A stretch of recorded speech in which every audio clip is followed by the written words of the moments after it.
Hello and welcome to the Cage Warriors 145 preview. A huge card set to go down in the Indigo Arena in London this Friday.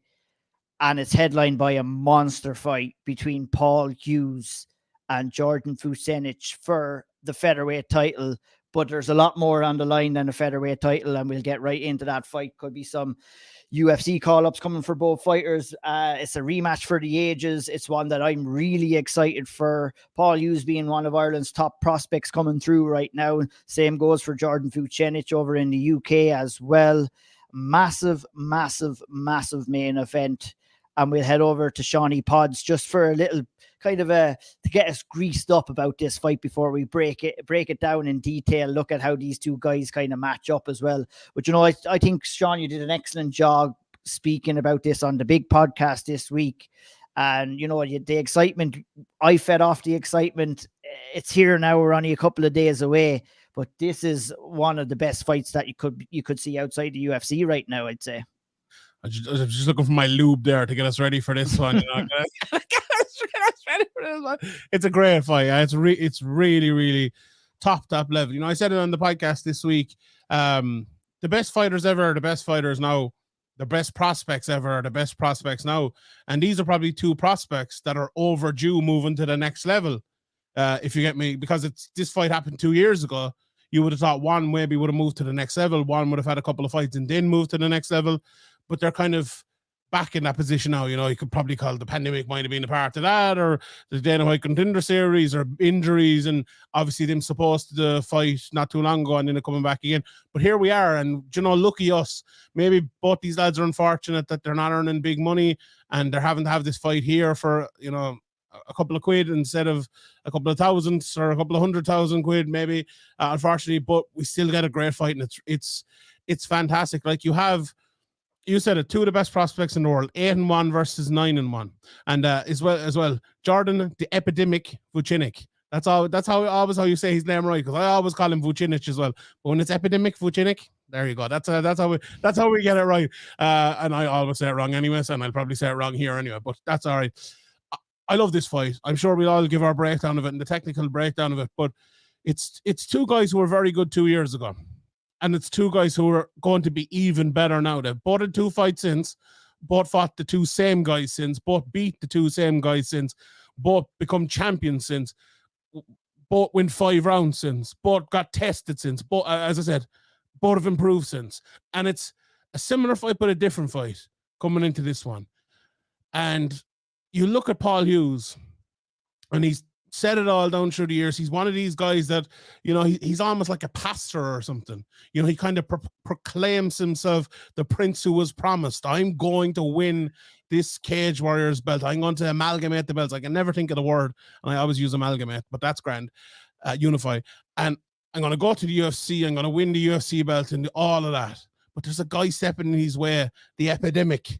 An appropriate nickname for the times we're living in today. And he's a fucking brilliant fighter, a modern fighter. Myself and Harry always talk about it over in Speaker's Corner. A fighter that starts out as an MMA fighter. He is your prototypical. Is he a wrestler? Is he a striker? Is he a jiu-jitsu player?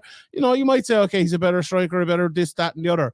But to me, he's a very kind of fundamentally sound fighter, and that's why he's reached this level, because he is that. He was very fundamentally good as well, but I think his power, his athleticism, his quickness is a massive part of his game. And you've two really good guys. I always say it, the best fighting the best when they are the best, and god damn it, these two lads are the best two up-and-comers in the world at the moment at this weight class, and I can't wait to see it. Absolutely. I cannot wait to see it either. Jakey, I'll go to you just to talk a little bit about Jordan for a minute. Obviously came in there in his last fight against James Hendon, short notice opponent, but he went in there and put on a solid performance and got James Hendon out of there with relative ease. And it was a really impressive performance by Jordan. I think, it was a finish that he needed. It's one that will bring him confidence coming into this Hughes fight as well. Overall, what was your assessment of that performance from Jordan and his overall ability and quite rightly labeled by Sean, one of the best prospects coming up right now? I would assume that you would agree with all of those sentiments. Yeah, absolutely. I think that fight against James Hendon from the outside was one of them where you went, oh, well, it was 2 days' notice, so maybe you should have won. But both men were meant to be on that card. It wasn't a case of James getting pulled in last minute. James was already scheduled to fight on that card. And just what you said there, Ian, the way he finished James is a judoka. James's ground game, his wrestling, is able to chain together his wrestling into his jits is phenomenal. For then Jordan to loop around the way he did, take the back the way he did, and get that standing rear naked choke as it was, it speaks volumes for the level that Jordan Vucenic is at. And it's something, again, as a champion, he could have that week said, no, look, I trained for Paul Hughes. That was the fight I wanted. James Hendon was a banana skin for him there. He didn't know really what he was going in against, but he had that champion's mindset of, I'm going to go in there, I'm going to defend my belt and make a statement. And I think it's an unbelievable fight. Yeah, I mean, me and Sean talked about it on a podcast that we recorded earlier today. It's taking that chance and taking those risks. And Jordan, he didn't have to do that in that fight, but I respect him massively for doing that because he didn't have to go in there. It's difficult in its own right to go in and face a short notice opponent. But like you said, Jakey, James Hendon was getting prepared for that card anyway. So he came in tip-top condition. But Harry, you were there and you saw that event live in person. You know, you got to witness his performance and you were massively impressed because you were talking to me after and you were saying, holy shit, this was pretty impressive. What was your perspective watching it live? I mean, I was massively disappointed to not see Hughes and Vucenic on the way there. Because, I mean, look, that speaks again volumes. Yes, it was 2 years ago or however long ago it was, but that was the fight, right? That was the fight. Fucking Ron Perlman's, you know, second brother down there giving the promo of an absolute fucking lifetime.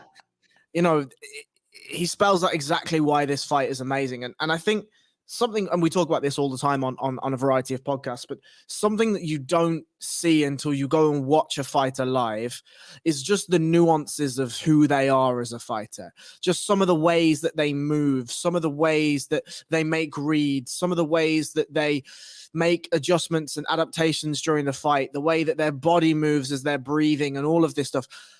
And you look at Jordan Vucenic, sorry, Shawnee, sorry.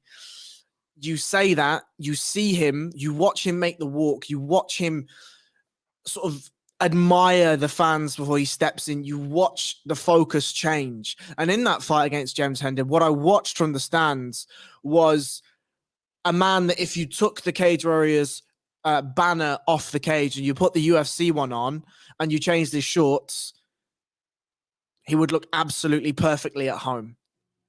And Shawnee mentioned it before, and you saw against James Hendon.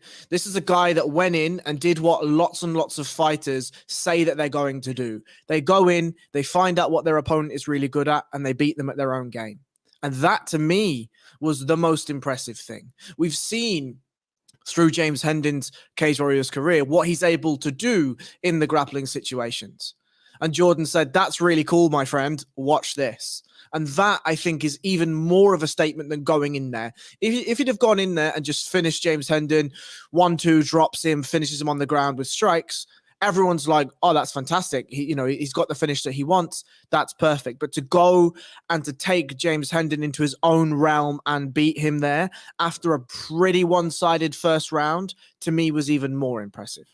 Absolutely. And you know, that extra added wrinkle, Shawnee, of the grappling that we've seen from Jordan is going to be very important, I feel, in this fight with Paul, who, you know, we've talked Jordan up.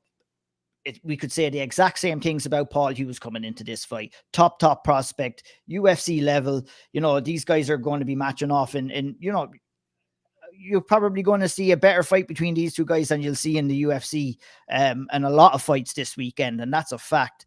But back to the grappling, back to the first fight between these two guys, Sean.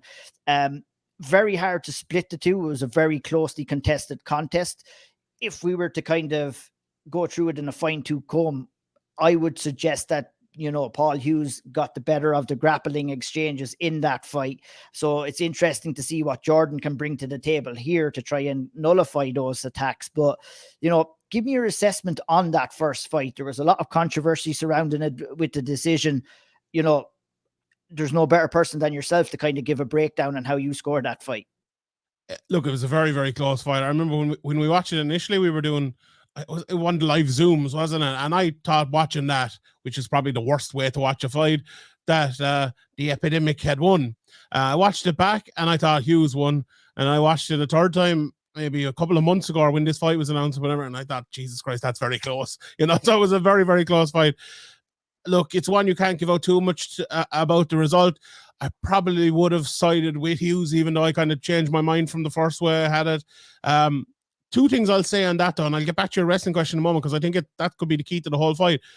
I love Paul Hughes' attitude of giving out about it for a while, giving out about decision, fretting it for a while, but moving on.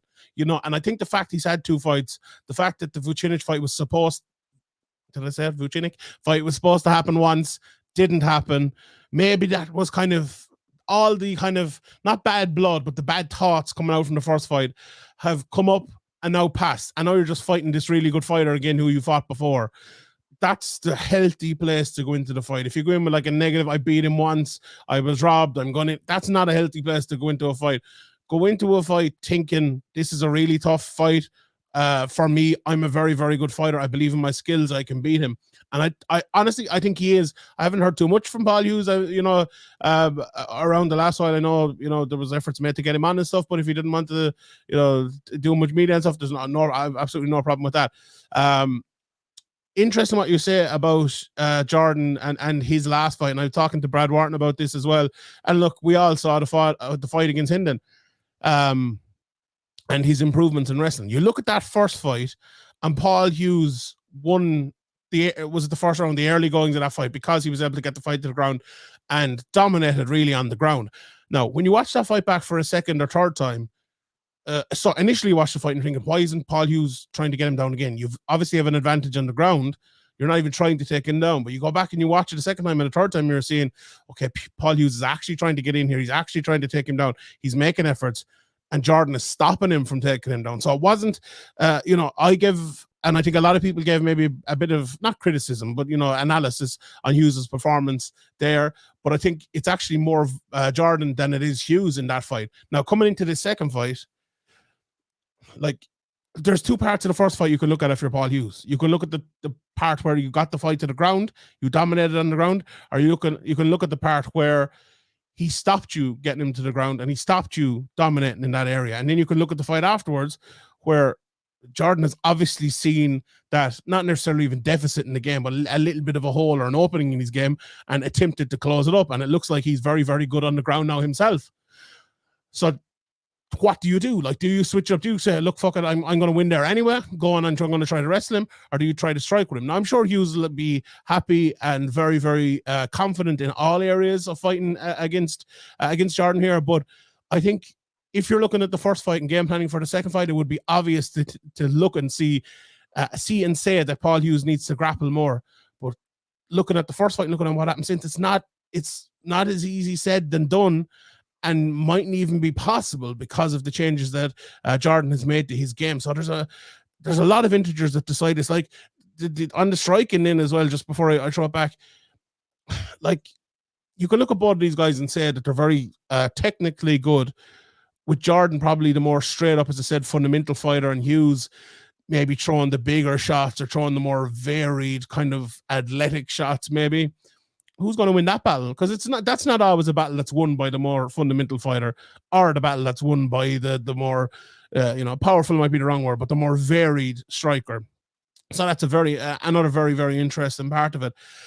Honestly, I don't know. We won't know, because these lads are at such a level now where 2 years in their careers is 10 years in another sport or another career, that they've changed and improved so much. Paul Hughes, I know, has been out at Sanford MMA as well, training. How many changes? How much has he striking and wrestling improved since being out there? Tough to know. And you know what? That's a very exciting part of it, because we'll tune in on Friday night and we might see 2 completely different fighters in a completely different fight. And last thing, 2 more rounds than the last time as well. This is 5 rounds as opposed to 3 rounds. 100%. It was my next question I was going to present to Harry is, I definitely agree with you, Sean. I think, we're going to see same, but different with these 2 guys, because we had that level of progression through the last couple of years. But that was the question I was going to hand to you, Harry, in the introduction of the extra 2 rounds into this fight. Who do you think that kind of favors going into the rematch? So I think it depends. primarily. If the fight looks anything like it looked last time, I think it favors Jordan Vucenic. And I think it favors Jordan Vucenic because Paul Hughes, one of his main strengths, if we can go just a level deeper than his grappling, is actually his ability to scramble. It's his ability to turn wrestling or grappling positions that are being defended and countered into then good positions for himself. His adherence to the fundamental principles of grappling, i.e. hip height, head height, and all of these sorts of things are brilliant. And when you watch him, even in the first round, when Jordan's doing a good job of trying to get back to his feet and trying to do the right things, Paul is just chipping away and scrambling and forcing bad positions. We've seen that in other fights with Paul Hughes, Morgan Charrier, etc., etc. We've seen Paul being able to out-scramble people. However, scrambling is something that's high octane, it's high energy, and it burns a lot of gas. And if Paul Hughes is going to adopt a grappling heavy strategy, that certainly can play into his wheelhouse if he's able to dominate Jordan in the first maybe couple of rounds and drain some of Jordan's gas as the fight goes on. Maybe this is an attrition battle now, right? But I feel what we saw against James Hendon is not necessarily an improvement in Jordan straight up, I get to a single leg, I run the pipe, my wrestling's good. It was a scramble, essentially, quite literally a scramble that managed to get him to his back. So I think that was a very interesting pinpoint for what Jordan Vucenic has actually spent time on in the last few camps. And it feels to me that he's aware that there's going to be scrambles here. And he knows that if this was just a fundamental, he's going to shoot on a single leg. If I defend, he's going to back away. He's going to be fine. We've seen him defend takedowns. But I think he understands just well that Paul Hughes understands that there's going to be scrambles here and the improvements are going to be there. But to answer your question in a sentence, I think 5 rounds favors Jordan Vucenic. Yeah, very, very interesting to see. Like, I mean, I'm curious to see in this fight if, like, because the first fight, if I remember correctly, just was an unmerciful pace set by the two guys. And I'm wondering, are you going to be coming out to try and approach a 5-round fight with the same kind of pace? I'm not so sure that's the best idea. Will we see a little bit more of a subdued kind of, feeling out process from the guys at the start of this fight? And then, this is a kind of a fight where we're just going to be waiting on the edge of our seat for it all to kick off. It could kick off at the very first second. It mightn't kick off till after the first round until they get their reads. Will they have the whole 5 round in the back of their mind? It's just a fascinating, brilliant contest in the main event. I cannot wait to see it. We'll go to the co-main event now, Jakey, and I'm going to bring you in because Jimbo Slice, James Sheehan, proudly sponsored by Severe MMA, is going in there for the co-main event to take on Jamie Richardson. When I look at Jamie Richardson, Jakey, I see a big welterweight who's very well-rounded and very experienced as well. And that ticks off all the boxes that, James Sheehan is going to have to face off here. These are the tests that you want to be facing off. What kind of opposition is Jamie Richardson going to give to James Sheehan on the co-main event on Friday? Look, I think it's a big ask for James Sheehan. Of course it is. You just look at that experience differentiate. It's huge. Jamie Richardson, since dropping back down, look, he had a bit of a topsy-turvy time when he was playing about with, was it welterweight, was it middleweight, where he was going to spend his career. Those 2 losses to Fredericks, then Ken Kuppanen as well. But he went then 0-2, dropped back down to welterweight, and since moving back down, is yet to lose a fight. It's a big ask, and you can see guys with records like Jamie's that maybe haven't fought the best of the best, or the guys at the top of the division. But Jamie's been like a staple at the top of either the welterweight or middleweight division in Cage Warriors now for years. And I think all credit as well, mind, has to go to James Sheehan for taking this fight. Because there's many guys, 7 fights in their career, would not be wanting any of this. James Sheehan knows exactly what this can do for his career. If he can get a big win, Jamie Richardson's that name that you need to put yourself in the upper echelon of that division. Indeed. Like, I mean, taking a tough challenge, Sean, is something that James Sheehan has done since the very start of his professional career after going in there with Ian Gary. He's not one to turn his nose up at a challenge. I think he's proved that already. And he's facing that extra challenge against Jamie Richardson on Friday night. You know, we had the chance to speak with him on the Owl Triangle recently. He's been talking about some of his work with Neil Seery, just kind of toning up and tuning up his striking. He's confident and he's looking forward to showcasing that against Jamie Richardson. Obviously, we've seen James being successful in the grappling department. He's had some tough tests, but you know, he's always got in there with difficult guys. You look at that O'Meal Brown win. That's a good win right now because O'Meal Brown is a solid guy. Carl Micklack, the same as well. Got him out there in one round. And in his last fight, got a second round TKO win against Martin Cause. Jamie Richardson, do you feel for James Sheehan? Is he going to want to come in here and strike with Jamie Richardson, or will he want to mix it up as what we've seen? Or what are you expecting to see from Jimbo Slice on Friday? Do you know what I'm just expecting an MMA fight in this, really. I think it could go anywhere. I think it's a very well matched fight. I think both are very, very good. You know, if you'd asked me that question a while back, I think you probably would have been right. You would have expected more of a James Sheehan, no relation, a takedown fest, and maybe, you know, try to dominate on the ground. I absolutely, I would agree with you. I think I could see him striking in this one. But you know what I love, and Jake, and you both kind of talked about it there, the fact that it's a step up, but it's also not a step up if you look at the guys he fought in his first couple of fights. So he has that experience fighting the bigger guys. And actually, do you know what? That really helps him here, I think.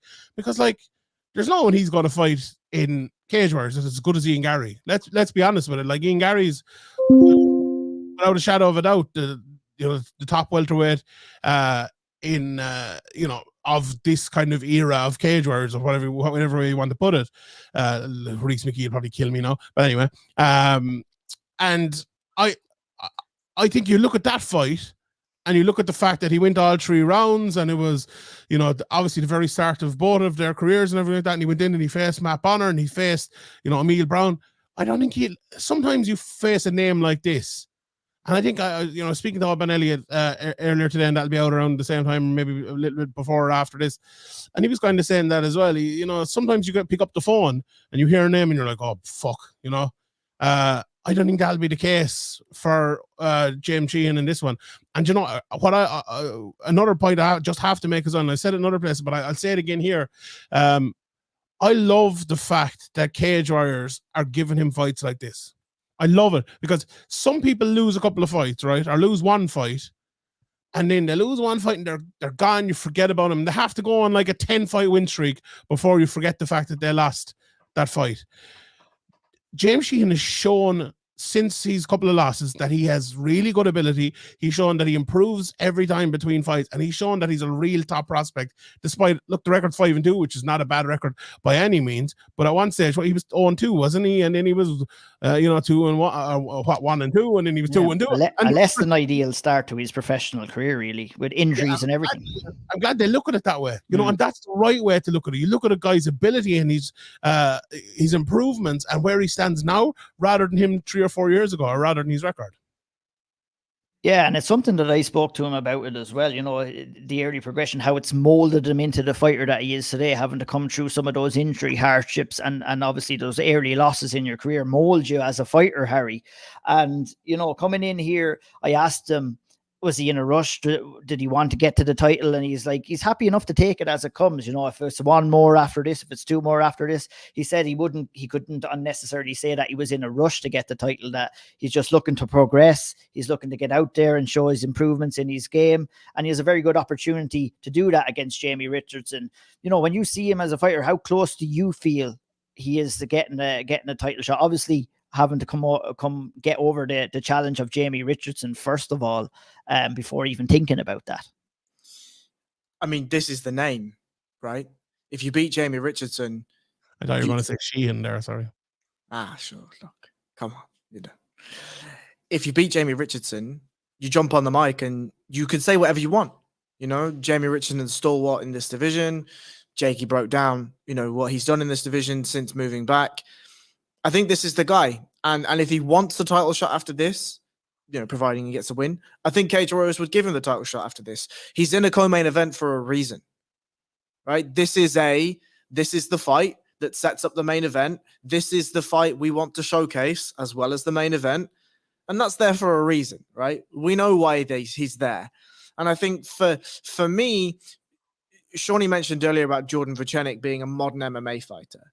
I think that's the big thing in this fight, is that Jamie Richardson came from the old school of MMA and has done his best to adapt to the new school of MMA, and for the most part has done a good job. But where Jamie Richardson lacks in his game, he adds with chaos.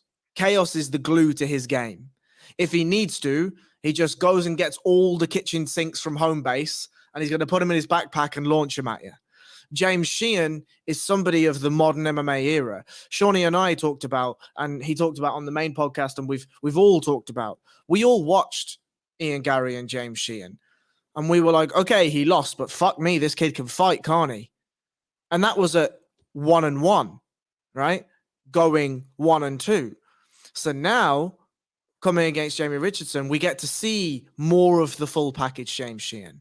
And I think if he can manage the chaos against Jamie Richardson, it's his fight to lose. His fight to lose. Absolutely. That's as well, though. Sorry, just on that we're saying about Jamie Richardson's coming from the old school of MMA and that style. He's only 26. To have had that many fights and fought the guys you fought at 26 is an insane amount of experience. And I think, I imagine Jamie would probably say it himself, but for me, I feel like he's almost had to learn on the job. Yeah, absolutely. It's look, we were talking about the opportunities for James. It's equally as good opportunity for Jamie as well coming in here, and a win over a guy like James Sheehan really puts him into the title mix in the welterweight division, which is really heating up in Cage Warriors overall. And it's going to be exciting to see how both of these guys progress. We move on to the next one in the light heavyweight division, and maybe I'll stick with you, Jakey. It's a big fight for Modestas Bukauskas coming back from a really serious knee injury. Obviously, we've seen him getting badly hurt against Khalil Roundtree with that oblique kick to the knee that busted up his ACL and a big long recovery. But he comes back in here with against a wily veteran in Lee Chadwick, and this is a fascinating encounter in the light heavyweight division. Yeah, it's a really, really interesting one. I mean, Lee's 3-1, I believe, now in his last 4. Like, Lee's one of those characters that if you're coming back after a bad injury you don't want to be facing, he will drag you into dark waters, he'll drag you into deep waters for 15 minutes and really put the pressure on you. Like you say, this is a huge, huge fight for Modestas to be coming back to. But again, it's one of them where a 205 division in Cage Warriors doesn't necessarily exist at the minute.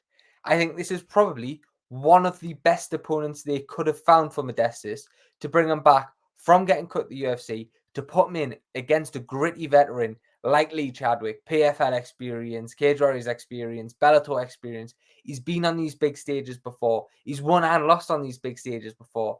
And very, very similar to the bout we've just spoke about, this could once again be the Bukauskas 2.0 coming out party, if you like, with a big win over Lee Chadwick.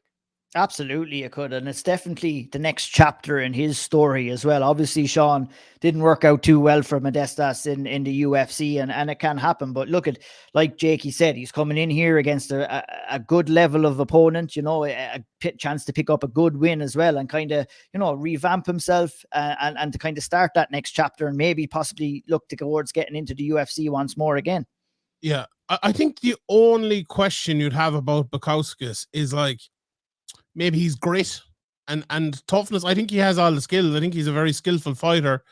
And Lee Chadwick is the perfect guy to test that, because, his name is the Butcher for a reason, and he will go in there and he'll test you. And that's what you should be doing. When you come back to Cage Warriors after falling out of the UFC, here's your opportunity to test yourself and get back there. If it takes 1 fight, 2 fights, or 10 fights, that's the way to do it. And I give all the credit for both of the guys for taking it. I give all the credit to Ian Dean for making this fight. It's probably not a glamour fight, or it might be it might be the best fight in the world. It could be one of those ones where it turns into an awful scrap, or it could be one of those ones where Bukauskas kind of outclasses him early, maybe. I'm not sure, to be honest, how this will go. A lot of it will depend on Bukauskas and how he is after that knee injury and how he, takes up this challenge. But you'll have to favour him in it. But I still think it's good matchmaking, all told. Yeah, absolutely. It's definitely one of those fights that probably mean a lot more to us on the regional scene than maybe for the larger masses, but it's going to be a fascinating encounter. Harry, do you have any thoughts on the fight overall? Just to piggyback on what Sean said about the grit, like if there's anything that's going to teach you grit and toughness or whatever, it's coming back from that knee injury, right? And I think that this, as you say, is a perfect test.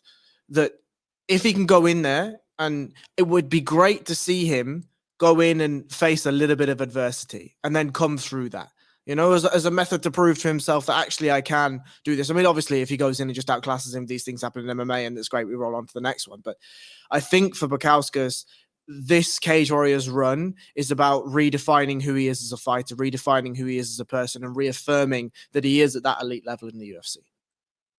Yeah, absolutely. Absolutely. Really fascinating encounter. Harry, I'm going to stick with you for the next one we're going to talk about. And we have the return of Mehdi Ben Lakhter taking on Xavier Cedras from South Africa. And this has the makings of a really explosive encounter in the lightweight division.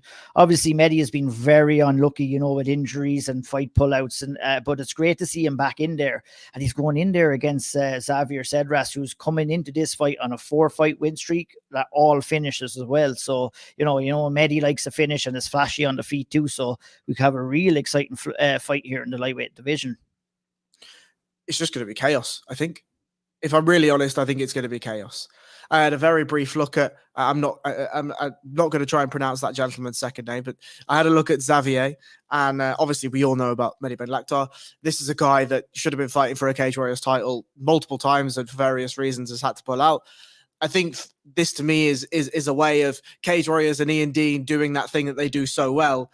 They're bringing in a guy and they're saying, by the way, this guy's really, really good too. And whatever happens here, either Mehdi can go in and look for a title shot with a win, or Xavier goes in and is immediately a big player in that division. So chaos will ensue, I suspect. Indeed. Xavier was a couple of years outside of the cage, Sean, but he picked up good wins against Chris Burgard, a draw against Andre Winner. He has some good names on his resume. And I don't think this is a guy that they're just bringing in to make up the numbers. I think they'll be looking at a guy like Cedras coming in here to you could be looking at this as possibly a title elimination fight if he was to go in there and beat Mehdi. It's very smart because you look at this fight, right? Normally you think, this is a bit odd. Like he's only fought once in the last 6 years against the guy who was 0-0 a year ago, and he's been out again for a year. But as you mentioned, Chris Bungard is the name before that. And what's Chris Bungard doing? He's fighting for the title here in a couple of weeks against the King of Middlesbrough. And like, let's say he wins this fight against Ben Lakhter and Bungard wins that fight. Maybe they're two unlikely outcomes, I would say, in both of those fights. But God, everyone's saying Ian Dean has worked his magic again, so it's it makes a lot of sense, I suppose. And you could look at it the other way around. Let's say Ben Lakhter goes in here and just destroys him, and I'm not sure if he will, or not. We'll see how it goes. But Ben Lakhter needs a fight like that probably at this stage of his career, where he has had so much bad luck. He just needs a cold body to beat, basically. And I'm not saying that Xavier Cedras is that, but this fight kind of works out either way. And I love Ben Lakhter. I think he's one of the most entertaining fighters at this level. And Josh Reed is on this card as well, and a few others. There's a lot of very entertaining guys on it. But yeah, look, it's a fight that, as Harry said with Bukauskas, it could take 2 minutes and it could be all over, and we move on to the next one, and we'd happily do that. Or it could take up a life of its own. But yeah, makes sense. Yeah, it absolutely does make sense. It's great to see Mehdi in there. Obviously had a horrific 2021 with fight pullouts and everything like that, Jakey. It's just good to see him back in there and see him back competing because he's a top level prospect in the lightweight division. It absolutely is. And just going back on there and to what Sean was saying, of course, Xavier's fought Chris Bungard. Mehdi Ben Lakhter should have been fighting George Hardwick for the title the first time round. That it writes itself almost. A big win here facing... And I mean, George Hardwick, if he gets that first title defense, fantastic. If Chris Bungard beats him, very timid character. And Chris will be more than happy to call out anybody he can. Chris loves it. And I just think this, yeah, exactly. It could very well be a title eliminator. Like you say, Mehdi's had a tough couple of years. And when you look, especially coming off like the likes of that win against Stevie McIntosh, that really made a name for Mehdi in that division. And through no fault of his own, he was unable to really do too much with that momentum. He needs, for me, I think another performance like that to really show people, look, guess what? This is where I'm at. I'm back up here again. And I know he's one of the guys as well who the second Cage Warrior has mentioned that Team Europe against Team US card was like, I'm all for that. So if he can get a quick win here tonight, get himself back out before the end of the year, who knows what 2023 could hold for him. Absolutely. It's going to be very exciting to see that. And it's also going to be very exciting to talk about the next fight that's on tap as well. And that's Caolan Loughran versus Luke Shanks in the Bantamweight division. And me personally, apart from the main event, this is the fight for me on the card. This is the fight where we're going to find out a lot of things about both of these fighters. Caolan has been kind of on the scene, and Cage Warriors has gone 2-0 since he joined up with the promotion earlier on this year. Luke Shanks, obviously the former flyweight champion, had his issues cutting weight. There's no other way around it. Going down to 125, has made the call to move up to 135 pounds. Picked up a really good win against Josh Reed in his last outing. This is just a belter of a fight, Sean, between one of Ireland's top prospects coming through right now and the number one ranked bantamweight per se in the UK and Ireland right now as well. Top level fight. And I know you're excited for this as well. Look, what this is the Yan versus O'Malley of Cage Warriors. If we're being honest, it was the guy who was right up there at the very top, lost the title, slipped down from that.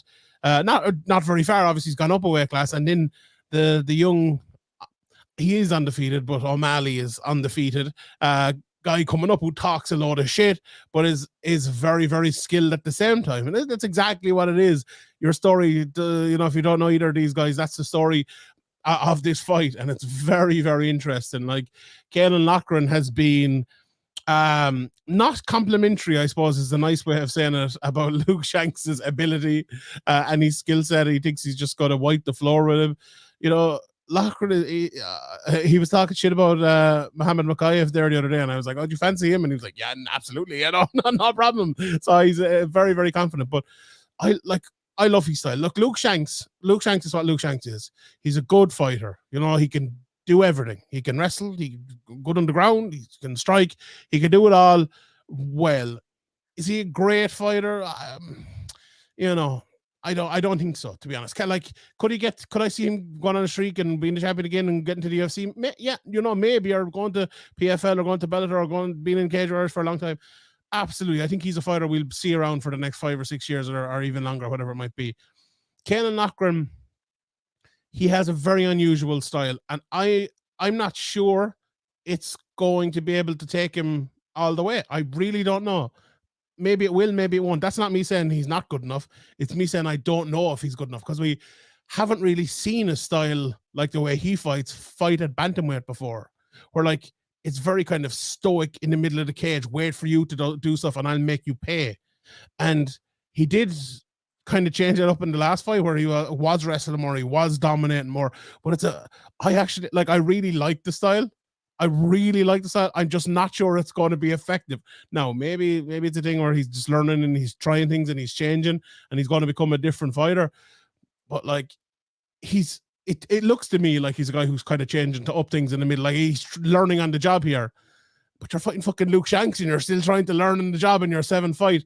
That's a tough one now.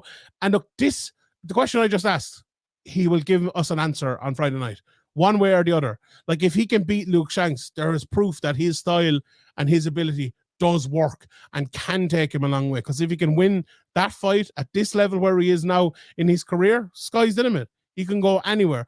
And even if he loses, he can change things, come back, put things together again, and still go. I think he has this confidence, but this athleticism, this strength, this ability in all different areas. It's just like the way he fights is the one thing I would question, which is probably the easiest thing to change, if we're being honest. And does he need to change it? I don't know, but we will see on Friday night, I suppose. Yeah, it's worked for him throughout his first 6 fights of his career. I had the chance to speak with him. That interview was up on the Sphere MMA YouTube channel.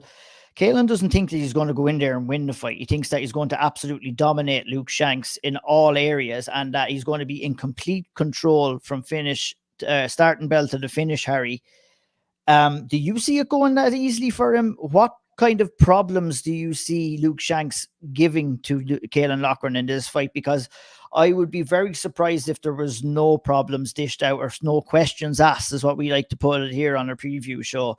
Because, you know, Luke Shanks has been in there. He's fought championship fights. He's fought high-level guys. And, you know, he offers a lot of problems to a lot of people. What do you expect to see on Friday night? Look, there's some very interesting questions that Luke Shanks is going to ask. And those questions are, is Caolan Loughran as well-rounded as he thinks he is? Is he able to fight from a transitionary perspective as well as he thinks he is? And are we going to see him able to make the adjustments needed on the fly to be able to find the holes in Luke Shanks? We've seen that he's beatable. We've seen that there are holes in his game. We've seen him get hit. We've seen him get hurt. But we've also seen him flatline some lads. We've also seen him grapple and dominate lads. We have seen him be heavy on top, get mat return after mat return after mat return. We've seen him be wet blanket. So I think for Caolan Loughran, especially if he's going to choose to stand in the middle and fight in the way that Shawnee so well described, Luke Shanks is going to be moving around him. He's going to be finding angles. He's going to be finding ways to get to an ankle, to get to a hip, to find an underhook, and to just threaten different things. We might see some clinch striking. We could see some dirty boxing. We could see some, you know, off clinch break striking, Leon Edwards or Gunnar Nelson style. Like, the questions to be asked here of Caolan Loughran is, what's the level? Like, what's your level here? Who are you as a fighter, and where do you think you're going to go? And that will come from both technical and psychological and intangible ways. But the big X factor here for me is strength, size, and power, right? Luke Shanks has had to come up a weight class because he's, you know, had some problems with the scale weight classes below. But Caolan Loughran is a big guy, strong man, and it hits really hard. That's a very, very interesting thing. Very, very interesting X factor in this fight. Yeah, indeed. And you know what? In certain respects, Luke Shanks had to deal with that with Josh Reed in his last fight. You know, Josh Reed was a bigger guy and he handled that pretty well. You talked, Harry, about all the things that we've seen good from Luke Shanks, but one thing that we did see is him getting choked by Sam Creasy. Another thing that we did see, Jakey, is the dominance that Jake Hadley had over him in that championship fight as well at flyweight. And that fight in particular was something of a focus of attention for Caolan Loughran. And that's something that he's kind of grasping onto per my interview with him, that, you know, he feels if Jake Hadley was able to do that, take him down and dominate him on the mat, that Caolan reckons that he should be able to do the same here. What's your assessment on how the two of these guys match up? I wonder that at Luke Shanks' tenure at £125, how much of the fight was in the cage and how much of the fight was making the weight on the scale. Because you look at the level of the guys fought. Yes, there's only 7 fights between them, if you like, in terms of experience, but the level of fight that each man's had, for me, it's a stark contrast. Sam Creasy and Jake Hadley, as you mentioned there, for Shanks. In the Nicholas LeBron fight as well, that was Shanks was being sick through the back, like minutes before he made the walk, feeling super under the weather, but still went out there and done it. He's got that grittiness. He's got that toughness. Moving up, that fight against Josh Reed last time out, I didn't see him doing that to Josh Reed at all before that fight. I thought Josh was going to just dig his heels in and we're going to get an absolute ding fest in this one. But no. Luke went about things exactly that he needed to and got the job done. Both guys coming from really, really good gyms as well. And I think that's something that's really important. Having that gym and having that support around you. For Shanks, of course, I spoke to James Doolan a few months ago now for Sevilla. And James is such a meticulous coach that I wouldn't have been surprised if he sat Luke Shanks down before that Josh Reed fight and said, right, look, you're having this problem with the scales. Let's move up. Let's see how we sort of go here. I honestly can't call this fight. I just don't know how it's going to go. As both the lads have touched on before, Loughran's skill set and the way he goes about fights is so different to anything we see at £135. And you wonder how difficult that is to replicate in the gym and replicate in your preparation for a fight like this. Luke Shanks, you know what you're going to get with him. He's going to be gritty. He's going to come forward. He's going to swing. He's got good grappling. As Sean said, he's good everywhere. You can find that in your gym. Can you find somebody like Loughran to train with you? It's a different story altogether. Yeah, it absolutely is. And I would look at gas tanks of both fighters. I've not seen Caolan Loughran inside a cage breathing heavy yet. Now, that comes off the level of competition. As you go up, you get tested more. So that's what I'm excited to see. But if we get into a kind of an all-out war where it's a grinding kind of grappling contest for 2 rounds, I think my money would probably be on Caolan Loughran going into round 3 to be kind of finishing the stronger fighter and have the more of a gas tank from what I've seen so far. Now, Shanks does have that too. We're talking about a guy who we would expect in Caolan Loughran being a little bit bigger going in there. It's not easy to keep a bigger guy off you. We didn't see Luke Shanks, and he won't need to keep him off him if he knocks him out like he knocked out Paul or Josh Reed in his last fight. But that's a question that I would have. Who's going to be finishing this fight stronger? Because it is a fairly well matched fight. It could finish at any stage, but it could also go all 15 minutes too. So it's definitely going to be interesting. And it's a fight that I am really, really looking forward to as well, as we shall move on down the card to the middleweight division. And we have another spicy one here. Paddy McCorry is coming in to make his Cage Warriors debut, and he's going to take on former middleweight champion James Webb, Sean. It's a tough task to come in and take on a former champion in your first fight, but all talks are Paddy is doing some great work at FAI. Everyone is really high on him, and this is a young up and coming hungry guy that's looking to come in here and pick up a scalp against a former champion in James Webb. It's a massive fight for both guys. You saw Graham talking about it on the Severe MMA podcast on Sunday and saying that people are mentioning it to him and to other people about Paddy McCorry, and I think Joe McColgan said it as well, that he was it on the old triangle, or was it I think it wasn't it where he mentioned him as well. Sometimes you look at a fight and you go, there's a 2-0 guy against a guy with 13 fights, and you're thinking, oh, that's a bit of a mismatch, or this is not but like, it can happen to any of us. I remember I did it once with fucking Reese McKee versus Johnny Jitsu, and what an idiot I looked after that. I'm not saying this is that fight, but it could be. Like some Graham, I think, compared it to Joe McColgan and Peter Queally. That just guys are on a certain level, and it doesn't matter if they're 2-0 or 10-0. That level could be better than another level of their opponent. Now, is that the case? Look, we'll find out on Friday. But it's a win-win for Paddy McCorry, because look at what we just said about James Sheehan 5 minutes ago.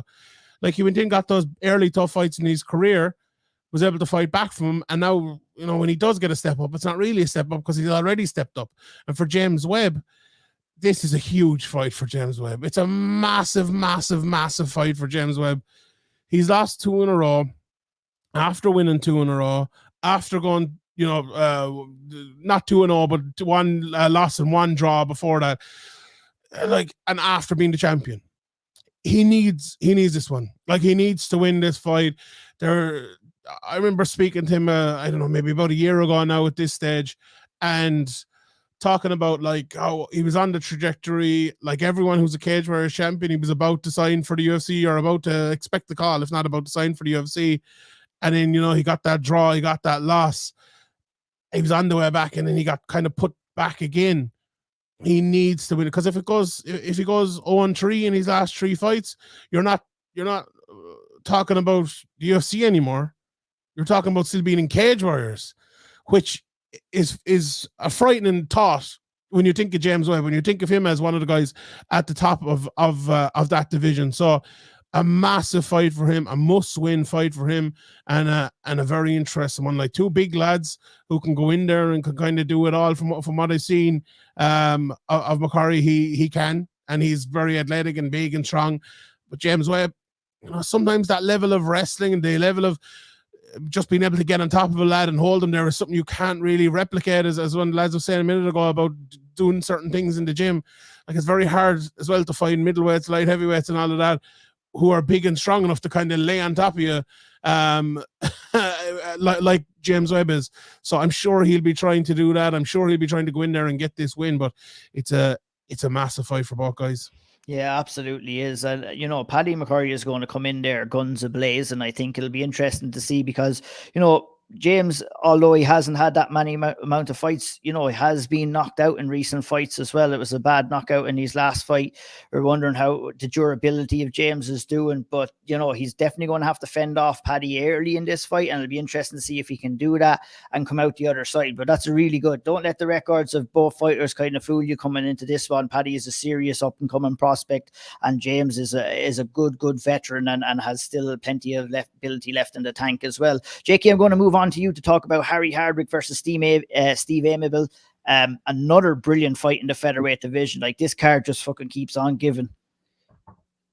Absolutely does. Yeah, you have to see this, for me at least, as the number one contender fight at 145 pound.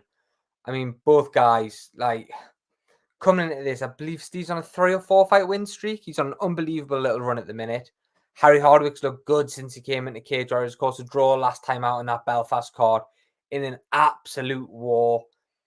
I think both men going into this understand the implications of this fight. If you go in there, you're on the same card as Vucenic and Hughes. You make a big statement. You get that microphone. You have to be making that call out. You've been set to make this. Steve Amable is as tough as they come. After an up and down spell, I'd say, in his career, he seems to really, really turn things on now. And like I say, look, Harry Hardwick, I don't care what Harry says. George has got that belt. You're telling me Harry doesn't want that belt as well? You'd be crazy to say that. Like, it'd be great to see as well, of course, both Hardwicks getting into the top end of that division. But when you see them train, I was through MFA a few weeks ago watching them, and it's incredible just to watch the two of them, the work rate, the technical aspects of their game as well. I think they both admit that they're nerds of the sport. Like, they really, really are. And I just think this is not a sleeper on the card, because if you know about the two guys, you know what you're going to expect. But I think this might be one that if there's fans in there, a Mehdi Ben Lachdorf fan or a Jimmy Richardson fan who's not necessarily aware of Harry or Steve, they're going to watch that fight and leave thinking, I'm their fan now.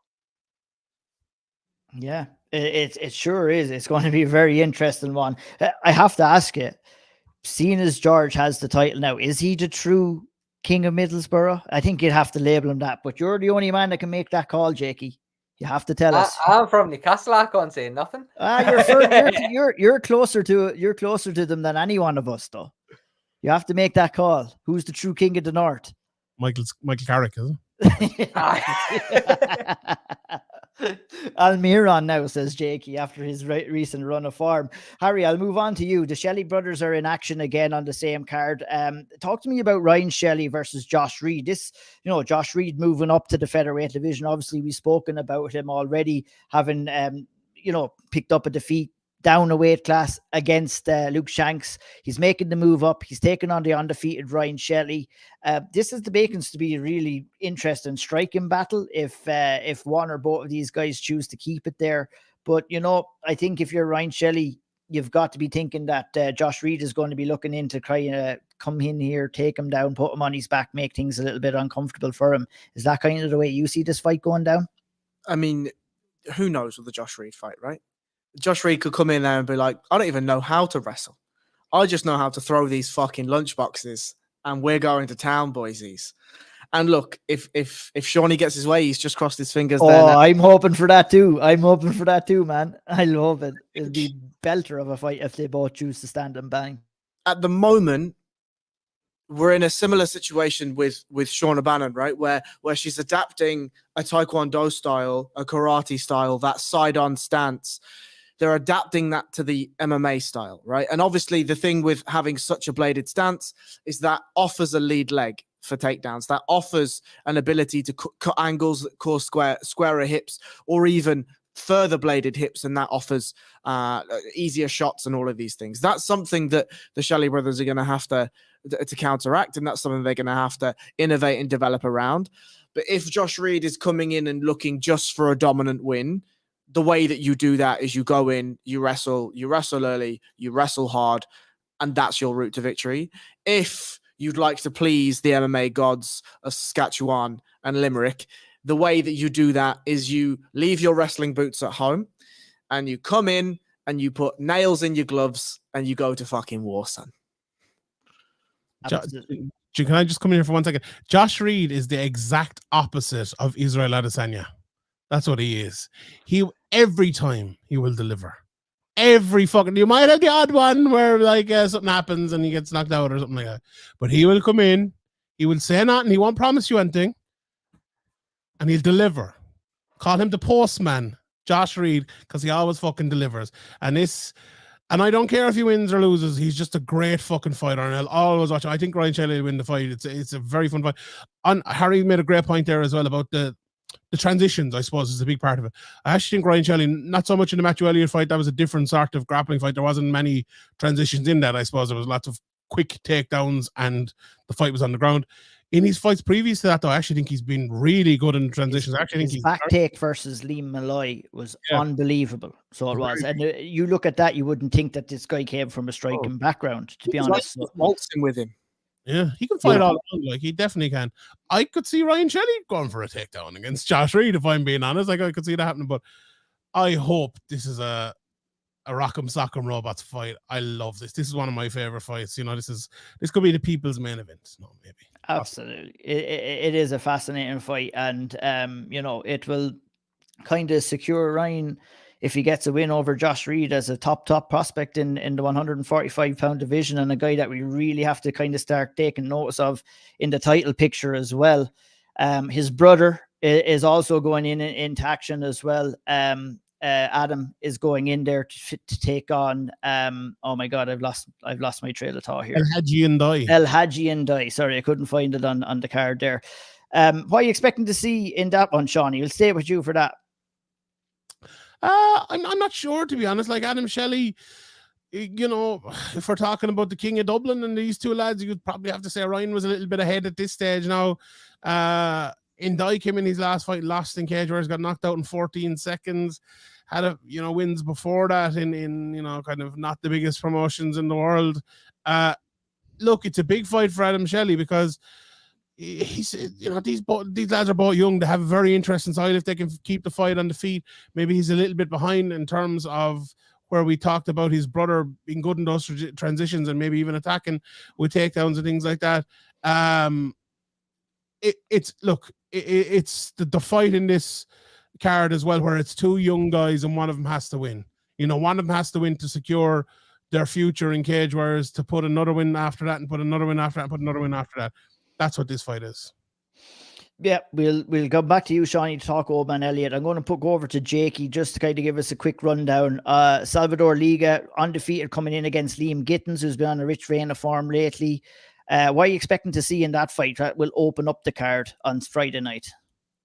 I mean, Liam Gittins, much like a Josh Reed and much like a Luke Shanks, you know what you're going to get with him. You know he's going to come in. You know he's going to want to scrap. Like his run recently, but hasn't been the best. 3-3 from his last 6, I believe. Look, Liam's another one of the guys on this card who really need to cement, for me, a solid sort of victory against Liga here to put himself back in that conversation at 135 pound. At the minute, the division's wide open. Of course, the departure of Wooden earlier on this week, the end of last week, really, really spits that division wide open. Cage Warriors, 3 cards in 3 weeks, all of which I believe have got bantamweight bouts on at some point. You think a big statement from anybody in the next 3 weeks, and they can put themselves so close to the very, very top of that division. Liam Gittins maybe needs a big win here for me, and then another big win to get himself back up to that level where everybody was talking about him. Liga, for me, to be honest, don't know a huge amount about him. As you say, they're 4-0 coming into this, undefeated. Ian Dean knows how to find guys. You know if it's going to be a fight on Cage Warriors, that Ian Dean's done a hell of a job to find these guys and put on a competitive bout. So it'll be interesting to see what this Liga brings. As I say, I don't know much about him at all. I've literally just loaded up his record here. And yeah, it's 4-0. Yeah, 4-0, 2 subs, 2 finishes by way of strikes. You look at the guys he's fought, though. He's never fought anybody more than with a 2-2 record. Liam Gittins, vastly more experienced than that. It'll be an interesting one to open the card and could be a very, very fan-friendly one to get this Cage Warriors night underway.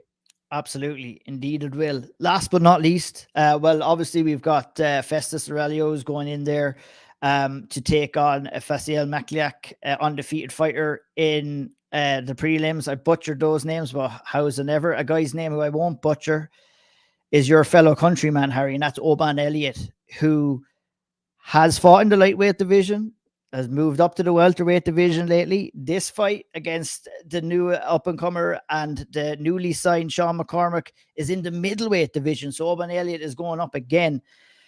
What's your assessment on Oban as a fighter? What do you expect to see him? And do you think he's taking a big risk moving up to 185? I know you're not a fan of weight cutting, so how do you feel about that move in general? I mean, he's a mad old bastard, isn't he, really? I think, look, I'm not sure that Oban Elliott is a middleweight. I don't think he's got the height for it. Obviously, if you're coming at me, it's hashtag fuck weight cutting, but it's also, let's be realistic about our fighting and let's be realistic about the lads that we're facing, because we know that McCormac is going to be cutting weight to make middleweight. The records 2-1. We saw Sean McCormac in his last performance. He had a far better performance than the one previous to that in Cage Warriors. He looked like he didn't gas. He looked like he was doing better over the 3 rounds. We saw a little bit more of the variety. We saw some groundwork. Yes, okay. At the very last, there was a bit of a sketchy Kimura, but he managed to gut it out and got to the end of the fight, no problem. Oban Elliott is, in some way, he's literally, not only is he from my same country, he's literally from the same town that I was born in. So he's a great man. Fair play to him. But he's kind of a frustrating fighter in some ways, because he is somebody that, if managed well and took the right route and didn't throw himself into the fire unnecessarily at times, he probably could be in the UFC at this point, right? Or on a Dayton White Contender Series or on a whatever, and he could be 8-0. But instead, he's gone in and he's taken the toughest fights all of the time at any weight class. This man's fucking 3 weight classes deep and he's 9 fights into his career, right? Like, we have to respect this, but in the same vein, I think it's important that we say that this is his choice and this isn't necessarily the best choice for the longevity of his career. But he's going to come in. Everyone's going to be thinking that he's going to be looking to take Sean McCormac down, looking to do the grappling, looking to get finishes, or just standing and banging. He's got big power. We saw that when he went up. What's your man's name? I've forgotten his man's name. George McManus. Thank you. I was answering my own question. We see the power. We see his ability to land shots. I mean, it's probably going to be fireworks. There's not many Oban Elliott fights that aren't fireworks. He comes in, he's got the persona, he's got the swagger, and he likes to put on exciting fights. But he is a mad bastard. And that's what we've seen time and time again with him, Shawnee. You know, like I said before, a risk taker, a guy who's gone in there and fought the best. His early career I would liken it to some of what we've seen with Peter Queally, who went and took these difficult tests, and it stood to Peter Queally late in his career. And while it's all being said and done, and in the moment we might be thinking it's mad, but you know, tests like this will kind of answer questions about yourself as a fighter. You got a chance to speak to Oban ahead of this fight. It's up on the Severe MMA YouTube channel. Go check it out. But you know, give us a brief synopsis and some of the takeaways from that interview and what he kind of said. I actually asked him the exact thing that you put there. I mentioned Peter Queally, even, you know, about going in there against tough guys and taking it. He was like, I asked him, like, is it a thing you want to do, that you want to test yourself? And he kind of said, not really, you know. I'll give who I'm taking. I'll go in there and I'll fight anyone. He's like, if I'm not prepared to go in there and fight someone, I probably shouldn't be doing this. They're in my weight class. They're in this division. They're in Cage Warriors. We're all signed here. Let's go in there and have a fight, you know. And like, I've talked a lot about maybe not agreeing with that way to go, but I see the logic in it, and I see how it's worked for certain people, and I'm sure it hasn't worked for other people. But look, he's 6-2, and he's only lost to Figlak and the Latvian Express. So it's not exactly he's a bad record or anything like that. It's still a pretty good record here. Could move to 7-2. He's looking for his 3rd finish in his 3rd different weight class. Now, this is on short notice because he was supposed to fight Daniel Skibinski, who as well was a fucking mad matchup to take at this stage of your career with the amount of experience and how good he is, and at welterweight. So he's literally gone up in weight class, and you know, he's eating Nando's to get up there, he was telling me. So it's it's a risk, no doubt. I watched a bit of Sean McCormac and Harry broke him down, very well there. So I won't attempt to do that as well. But I was impressed with some of the stuff he can do, especially if you're talking about a much bigger guy against a guy who's came, from lightweight. I'm sure like Oban, if he did get to the UFC, if he had more money, if he was able to go to maybe Las Vegas, wherever, he might go back down to lightweight. It's just at the moment that I don't think that's feasible for him in Cage Warriors. Like his next fight will be a welterweight unless it's short notice again in Cage Warriors. But I think he's one of the top prospects coming through. I really, really do. I think he's very, very good. And you look at the losses, like I said about Sean Brady and Bilal Muhammad there last week. That loss is the best thing that'll ever happen to Sean Brady. If he takes it the right way and if he uses it the right way, learned a lot from it and can come back and make himself better. And I think Oban Elliott has the right attitude. Like talking to him today, there's no doubt about it that he has the right attitude after those losses. He has all the skills. It's about putting it together as well. And, I would be surprised if Oban Elliott didn't go and fight for a Cage Warriors title in the next 18 months, 2 years. I'd be surprised if Oban Elliott didn't get to the UFC at some stage. I asked him about that too, and he was like, "Nah, don't care. Next one up. Whoever they want to give me next one, I'll fight him. I don't, he doesn't care. Like if Cage Warriors signed fucking GSP next and he wanted to fight him, Ben Elliott would get Grant, no problem. Like he would. That's the type of fighter he is, and you have to fucking respect that. Good talker, very good, inside and outside of the cage, and he's low on this card, which is surprising, but I suppose it's a very, very good card. But I'm looking forward to this fight. Anytime, any place, anyone. That's Oban Elliott. And that's what we're going to have on Saturday night when he goes in there against Sean McCormac from FAI. That wraps us up for the Cage Warriors 145 preview. A featherweight firefight will lead the card. Jordan Vucenic versus Paul Hughes for the featherweight strap. It's going to be a barn burner. It's a wicked card from top to bottom. We'll give you full coverage here on Severe MMA. Keep in line with the Severe MMA channel on YouTube for all interviews and updates and results during the week. Go head on up there to the top right-hand corner of the screen. Sign up to our Severe MMA Patreon. Plenty of content over there. You see everybody over here. We are always on it trying to add to the excellent content that's already over there. Hit the like button, hit the subscribe button. Give us your support on the channel if you like what you see, and share with a friend. Head on over and follow Jake at Jake Smith Journo. Follow Harry Powell at BJJ_Harry Powell. Sean Sheehan, BA, and at I O'Neill MMA on social media. Hit us up. Follow us, like this podcast, support the podcast, follow the Patreon. Thank you for tuning in today. We will catch you the next time. For Jake, for Sean, for Harry, I've been Ian O'Neill. Good luck, God bless, and enjoy the fights.